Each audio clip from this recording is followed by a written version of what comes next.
नमस्कार, मी वसुधा माझगावकर. सर्वप्रथम आधीच आवर्जून सांगावंसं वाटतं की चातुर्मासाच्या निमित्ताने हे जे वाचनव्रताचा उपक्रम खरंच खूप स्तुत्य आहे. आज मी ज्या पुस्तकाचं बद्दल बोलणार आहे त्या पुस्तकाचं नाव आहे परी तुझा मुद्रांकित. एका सैनिकाची शौर्यगाथा, आर्त वारकऱ्याची जीवनगाथा. या पुस्तकाचे लेखक आहेत लेफ्टनंट कर्नल श्रीकांत सीताराम हसबनीस, विशिष्ट सेवा मेडल, आणि त्यांच्या पत्नी सुजाता श्रीकांत हसबनीस. आणि या पुस्तकाचे प्रकाशक आहेत राजहंस प्रकाशक. आता आपण सर्वप्रथम आधी सांगायचं झालं या पुस्तकाच्या शीर्षकाबद्दल, परी तुझा मुद्रांकित, तर ज्ञानेश्वर माऊलींच्या एका अभंगात याचा एक उल्लेख आहे आणि कर्नल हसबनीस यांनी त्याचे निरूपण केलेले आहे. पाहे पा ध्वजेचे चिरगुट, राया जतन करिता कष्ट, तैसा मी एक पतित परी तुझा मुद्रांकित. मसी पत्र ते केवडे, रावो चालवी आपुल्या पाडे, बा परकुमा देवी वरदा, सांभाळावे आपुल्या ब्रिदा. आणि त्यावर कर्नल श्रीकांत हसबनीस म्हणतात, एका पटकुराला चिरगुटाला ध्वजेचा मान मिळतो आणि मग त्या ध्वजेकरता तिच्या जपणुकीकरता राजाला, त्या राजकर्त्यांना फार कष्ट करावे लागतात. वास्तविक त्या चिरगुटासारखा, पटकुरासारखा मी एक पतित खरा, पण तुझा मुद्रांकित झालो, वारकरी झालो आणि मग केवढे महत्व प्राप्त झाले. लोक माझ्याकडे केवढ्या आदराने बघतात. ह्या पतिताचा, पटकुराचा मान तुझा मुद्रांकित झालो म्हणून केवढा झाला पांडुरंगा. या ठिकाणी सांगायला थोडंसं वाईट असं वाटतं की या पुस्तकाच्या प्रकाशनाच्या काही महिने आधी कर्नल हसबनीस यांना देवाज्ञा झाली, पण त्यानंतर त्यांच्या पत्नी सुजाता हसबनीस यांनी आपल्या अर्धांगिनीचा वसा पुरेपूर निभावत या पुस्तकाला मूर्त स्वरूप दिले. या पुस्तकाच्या शीर्षकामध्ये जसं म्हटलंय की एका सैनिकाची शौर्यगाथा, आर्त वारकऱ्याची जीवनगाथा, याप्रमाणे कर्नल हसबनीस यांचं अर्ध आयुष्य देशाच्या सेवेत आणि उर्वरित आयुष्य वारकरी संप्रदायाला स्वतःशी जोडत सत्कर्मी लावले. आता थोडंसं कर्नल हसबनीस यांचे पूर्वज आणि त्यांच्या सध्या कुटुंबाबद्दल, पण त्याआधी आपण सुजाता हसबनीस यांचे थोडे मनोगत वाचूया. नदीच्या काठांवर संस्कृती उमलते, फुलते. माणसाचे जीवन हे नदीसारखं प्रवाही असतं. आमच्या जीवनाचे दोन प्रवाह, एक सैनिकी जीवन आणि दुसरं वारकरी जीवन. या दोन्ही प्रवाहांच्या संगमावर आमचा संसार फुलला. नदी जशी डोंगरदऱ्या पार करते, अनंत अडचणींना तोंड देत सागराला जाऊन मिळते, कधी खळाळते, कधी संत वाहते, तसाच आमच्या जीवनात पण अनंत प्रकारच्या घटना घडल्या. त्यातून तावून सुलाखून बाहेर पडलो ही परमेश्वरीच कृपा. प्रत्येक माणसाचा जीवनपट विविध प्रसंगांनी बनलेला, अनंत रंगांनी नटलेला असतो. या घटनांच्या आठवणी कधी आश्चर्यकारक, कधी दुःख, कधी आनंदाच्या, कधी सूचक, कधी बोधप्रद, तर कधी हसवणाऱ्या असतात. त्यांचा मागोवा घेताना असं जाणवलं की आपण त्या आठवणी लिहून काढाव्यात. त्यात युद्धाच्या कथा आहेत, कुंभमेळ्याचा अनुभव आहे आणि अनेक चित्तथरारक घटना आहेत. आर्मीमध्ये असल्यामुळे वेगवेगळ्या प्रदेशांचे अनुभव आहेत, घरगुती आठवणी आहेत, काही स्वप्नांचे संदर्भ आहेत, काही मंत्रजपाचे दाखले आहेत, संत पुरुषाचे आशीर्वाद आहेत आणि पंढरपूरच्या वारीतले अनुभवही आहेत. हे कोणाला तरी सांगावं अशी मनापासून इच्छा झाली आणि म्हणून हा पुस्तकाचा प्रपंच. हे सर्व प्रसंग एका सूत्रात गुंफले गेलेले आहेत. ते सूत्र म्हणजे पांडुरंग व माऊली यांची कृपा. परमेश्वरी कृपेशिवाय कित्येक अवघड प्रसंगातून सुखरूप बाहेर पडणं अशक्य होतं आणि म्हणूनच या पुस्तकाचं नाव परी तुझा मुद्रांकित ठेव असं आमचा मुलगा सत्याश्रय उर्फ मनू याने मला सांगितलं. ते मलाही पटलं, कारण या अभंगात आधीची ओळ आहे, तैसा मी एक पतित. ही ओळ आम्हाला तंतोतंत लागू पडते.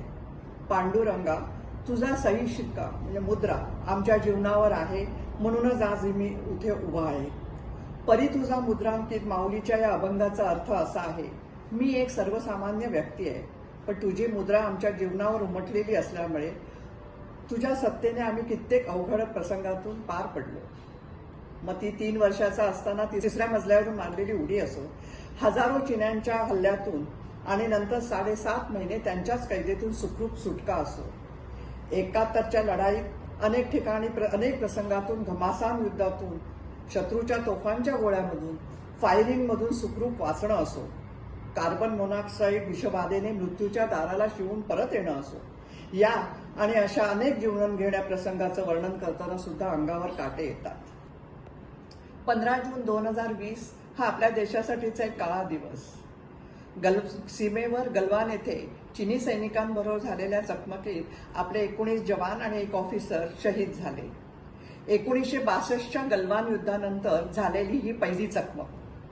अशा या शोकाकुल वातावरणात कर्नल हसबनीस यांच्या घरात, कर्नल हसबनीस म्हणजे कुटुंबाचे नाना, यांच्या 1962च्या गलवान युद्धातील सहभाग आणि त्यानंतर त्यांनी युद्धकैदी म्हणून काढलेले 7.5 महिने, या सर्व गोष्टी ऐकण्यासाठी त्यांच्या नातवंडांनी एक लाडीक हट्ट धरला आणि त्या हट्ट पुरवण्यासाठी नानांनी आठवणीची पाने उलगडायला सुरुवात केली आणि ती पाने जोडून तयार झाले ते हे पुस्तक.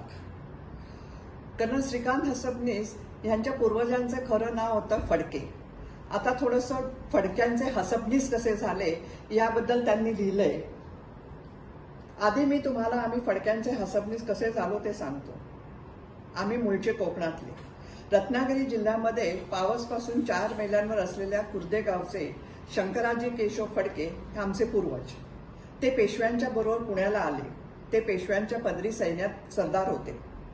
चिमाजी अप्पा पेशव्यांबरोबर सरदार शंकराजी केशव फडके 1737 ते 1739 या काळात वसईच्या लढ्यात सहभागी होते. ही लढाई 3 वर्ष चालली, मात्र यश काही येत नव्हतं. हताश होऊन चिमाजी अप्पांनी आपल्या सरदारांना सांगितलं, तोफेने माझं मस्तक किल्ल्यात उडवा, म्हणजे निदान किल्ल्यात प्रवेश केल्याचं समाधान मला मिळेल. यानंतर मात्र मराठी सैन्य सुद्धा इरेला पेटलं. शर्तीच्या व अटीतटींच्या युद्धात पोर्तुगीज पराभूत झाले. वसईचा किल्ला सर झाला. ह्या लढाईमध्ये शंकराजी केशव फडक्यांनी गाजवलेल्या मर्दुमकीबद्दल पेशवांनी त्यांना हशपनीस हा किताब बहाल केला.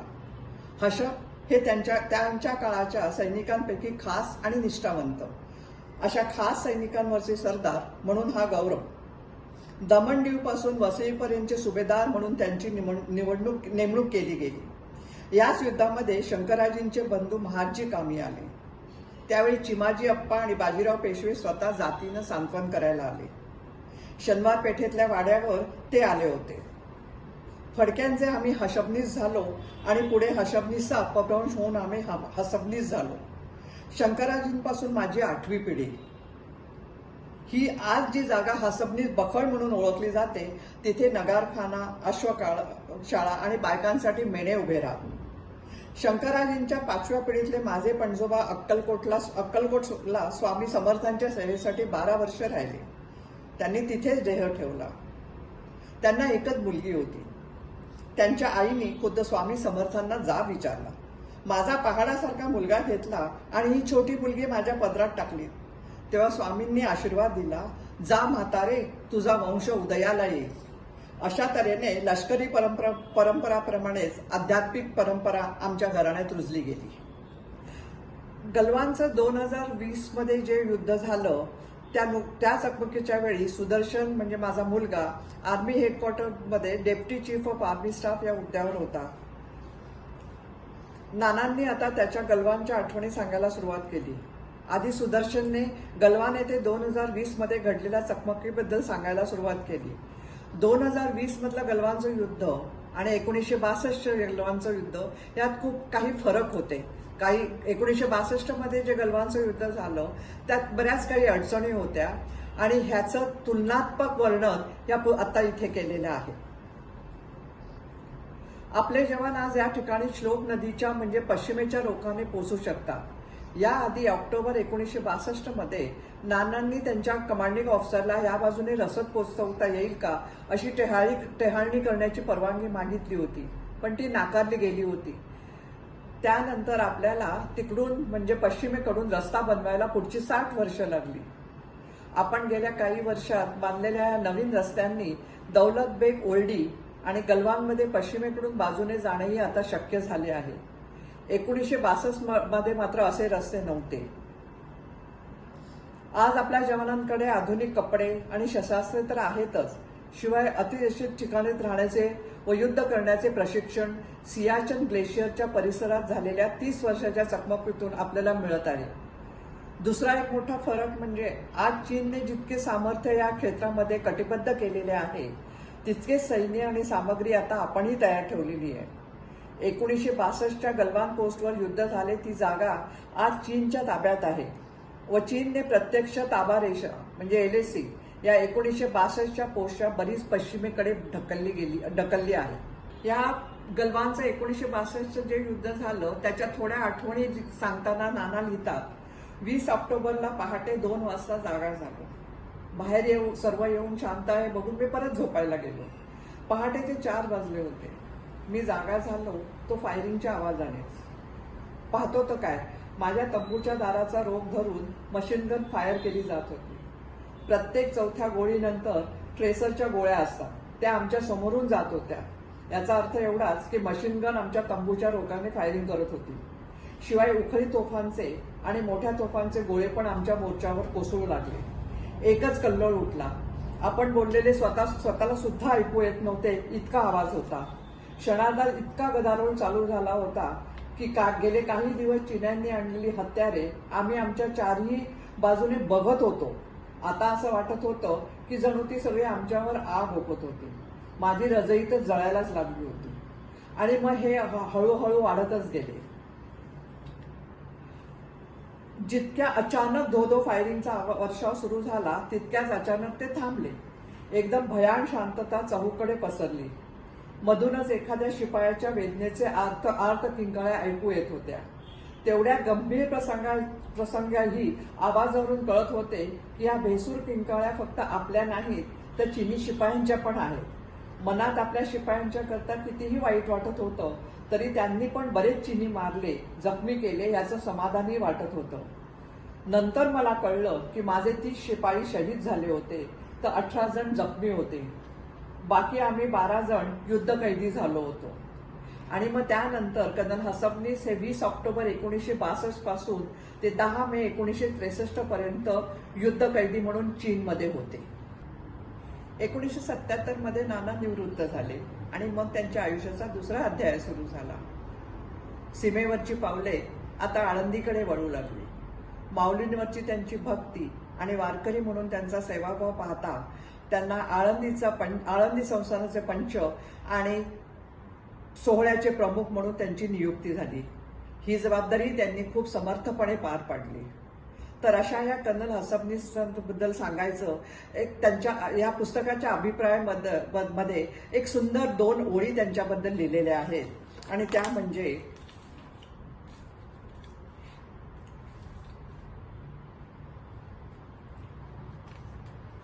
समरांगणी काळतो सदनी परी मायतो, परिरित्या क्षणी पंढरीचा टाळतो. आता जाता जाता सुजाता हसबनीस यांची ही कविता बरंच काही सांगून जाते. सद्गुरु कृपेचा आकाश दिवा लागला, आत्मप्रचितीची पंटी पेटली, आनंदाची दिवाळी आली, वासनांची जळमट झाडली, षड ऋपूंचे चूर्ण करून बाहेरच्या अंगणात रांगोळी घातली. क्रोधाचा लाल रंग, कामाचा हिरवा, लोभाचा पिवळा रंग, मोहाचा नारिंगी, मधाचा जांभळा रंग, मत्सराचा पारवा, हिरव्या हिरव्या आशा आकांक्षांना दुमडून अनुसंधानाच्या दोऱ्याने शिवून दारानं तोरण लावलं. देवापाशी सद्गुरु बोधाचा नंदादीप लावला. विवेकाने मुरट घातली, वैराग्यात करंजी तळली, अहंकाराचा ॲटॉम बॉम्ब पेटवला. फुटताना त्याने मोठा आवाज केला, सुखदुःखाचा भुईनळा लावला आणि जळताना चमकत्या फुलांचा सडा पडला. शौर्य आणि भक्ती यांचं सुरेख रसायन असलेले हे पुस्तक खरंच खूप वाचनीय आहे. जय हिंद.